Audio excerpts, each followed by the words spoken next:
he got into the 21 machine, and then the 91 of Beam, and worse for wear, his Toyota smacked off the concrete here at Dover, and so many other machines involved here. A multi-truck accident, bottom of the apron, everybody went back up to the top of the concrete banking, and a big crash happens here with under 3 laps to go, and I think we're probably going to set up for overtime, Ray.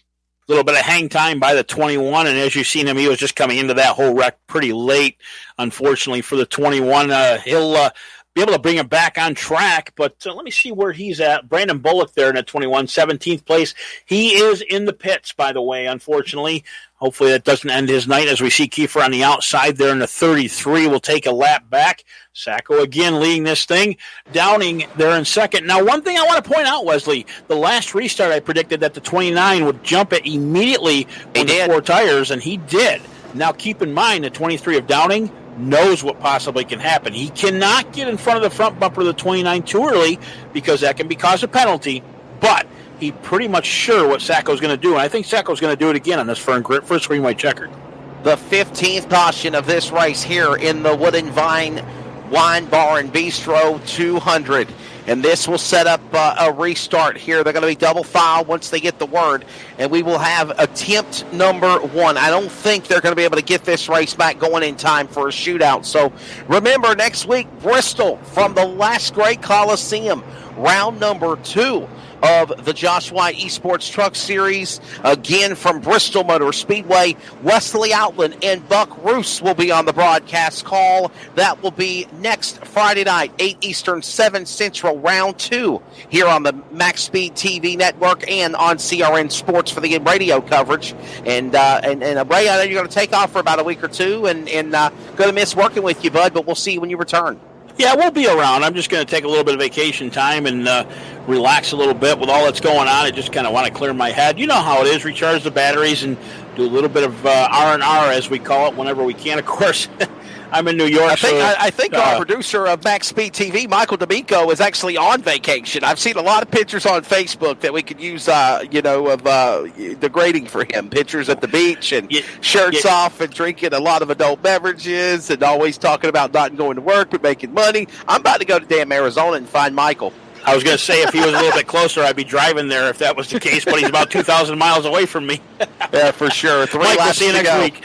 So anyways, Michael D'Amico, again, doing a phenomenal job of the Max Speed TV production side of things. Trey Snyde in Henderson, North Carolina, running the boards for the CRN Sports Network. And what do you think of this, Ray? It came together so quickly, but to have kind of like a MRN, PRN call for the truck series here, just like the Max Speed TV production, I think it's really neat. I think there's probably a lot of series in the esports world that might not have something like this. Well, with the audio going over to CRM, like you were talking about earlier, it's kind of neat. And the biggest thing with radio, as everybody knows, it's theater of the mind. So not only do we call what's in front of us, but obviously what's shown in front of us at the same time in the broadcast. But we've also got to let those people out there in radio land know what's going on. That's why we try to take and get a good position on the track and what's being said and who's where and whatnot. Of course, the color of these trucks don't do any type of justice on CRM because of the fact they can't see them. But again, if you want to see them, Max Speed TV right now on YouTube live as we get set up going down the backstretch. Pace car lights are off, and our first attempt at a green-white checker with the front row being the 29 of Sacco, and the outside of him, the 23 of Downing. We're going to see if Sacco jumps early like he did last time. And by the way, let's throw this out. Still not officially completed with this race. We're on lap number 197. They will take the green on lap 198 with 2 laps to go. And if we have another caution, we do have 4 attempts at a green-white checker in overtime. But Sacco hits the loud pedal at the restart zone, powers away from Downing and Baines. He's gone again for the 3rd time. A perfect restart looking into turn 1. I got lap 202 as the second place right now is under fire by the 54 of Chris Baines. He'll go to the inside, and the 29 will hit the outside wall. He'll lose 3 positions. He'll hit it again, unfortunately, and that'll turn him on the backstretch. Sacco and a caution as he exited off of turn 4. Instead of Sacco seeing the white flag, he will see the yellow flag. A tough break now for your pick, Josh Downing, into the concrete in turn number 3 for overtime. Ray, you called it off the corner. Yeah, unfortunately, he tried like crazy. The 54 had the position. As you can see him on the bottom side here, it kind of cut off his lap where he usually goes. He'll tap the outside fence. I think the tires got wore, allow the freight train to come by on the inside, and the 19 of Hurley will come up. I Actually, that's a 19 of... That's Fulton. Fulton bounced Fulton off of Downing's truck. Yeah. Oh, my goodness. What a tough break. Yeah, it'll damage the 19 a little bit, but unfortunately the 23 taking a pounding against the concrete to see if we're buried it on the outside. We see it one more time from a different angle. He'll hit the outside fence, come down as we see the 19 kind of come up and take position. Unfortunately, tap him again. He'll turn him around. Down to turn 3, he'll take a stop in the middle of the track. And remember, this was still the official first 200 laps of this race. So now we will go to overtime. Let's go over the rules for overtime. Again, with Sacco leading, there will be a limit of 4 attempts at a green-white checker. This will be attempt number 1. No, if actually, I believe that's number 2. Excuse me for the correction there. Number 2 is what I'm seeing on my screen, bud. Okay, my apologies. They're actually saying now this, I guess they're counting the first time as counting this. So this is the second attempt at a green-white checker of 4. If they take the white flag, the next lap ends the race. The next flag ends the race. So meaning that if they take the white flag, whether it's wreckers or checkers, the race will be officially called. And he was coming for the white flag before they wrecked again off turn number 3 with the truck of Dowling, right? Yep, that's exactly what happened. I think the tires started failing on 23. Again, keep in mind, the heat cycles in these are like real life. They will get hardened up, even though they're gooey in the front. When they first begin in the front of the run, these guys will start sticking after about 2-3 laps when the pressures come up. The other thing you're going to see is a lot of these guys, and even on live TV in the real world, you'll see them scuff back and forth to tires. Number 1, that cleans the marbles off the tires that are picked up around the track when these tires are hot. And second of all, it gets the heat in them. So when you get the heat in them, you want the pressures to come up. The pressures will go up about 1 or 2 pounds. It'll make that center of that tire grab a lot more on the racetrack. And obviously, the more rubber you lay down, the better off you're going to be. Anybody that knows racing is racing 101 is tires. The more you can make them touch the track, the more traction you're going to have. With that being said, pace car lights are still on. Caution still here on lap 205. Looks like we're going to get ready to go green next time around. It shows 207 going to be the extent. I'm going to believe that's going to go up to 208 because, again, we're going to have 2 laps to shoot out at the end. The 54 of Baines right now in that second place spot. Watch him. I don't know if he can do it. He's got a killer challenge from behind from the 19 of Fulton. Again, Fulton involved in that last wreck temporarily. Damaged the truck just a hair. Doesn't look too bad.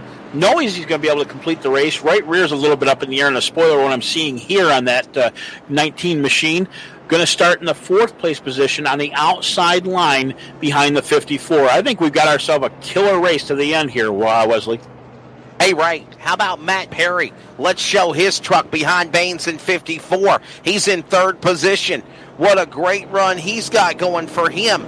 Right there in truck number 31, Matt Perry. He was literally in the hunt of things to put his Chevrolet in victory lane last week in the special event of the Broadwing 200 at Charlotte. And in a restart of green-white checker attempt 2, he crashed, lost it on his own as the leaders were fighting for position when a proverbial winner, Brantley ended up winning. But now he sits in 3rd, shades of a same story on a smaller scale on the 1 mile here at Dover.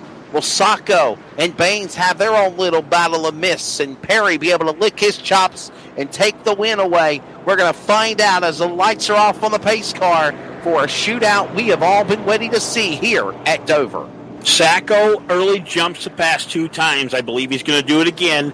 As long as the 54 doesn't spin the tires, I think he's going to have a chance to keep up with him. The front end of that truck a little bit rough there on that 54 Toyota. But again, he has a shot at this. Keep an eye on the 19. Again, been a factor all night long in 4th place. Outside 2nd row. They'll bring it down the backstretch. And we're going to take and go green this time. Keep in mind, 2 laps.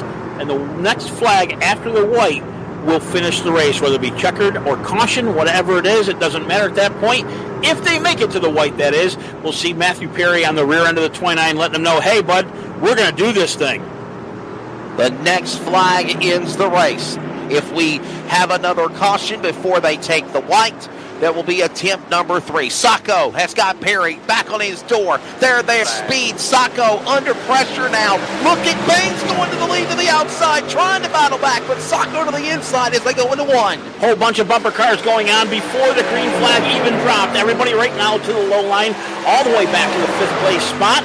They'll drop in. Perry looking to the inside. Will he get it? Not just yet. One truck length back into turn 3. He's trying to get to the tail end, and they'll take it to the line. Hopefully the white flag flies this time, and it will. The next flag will end the race.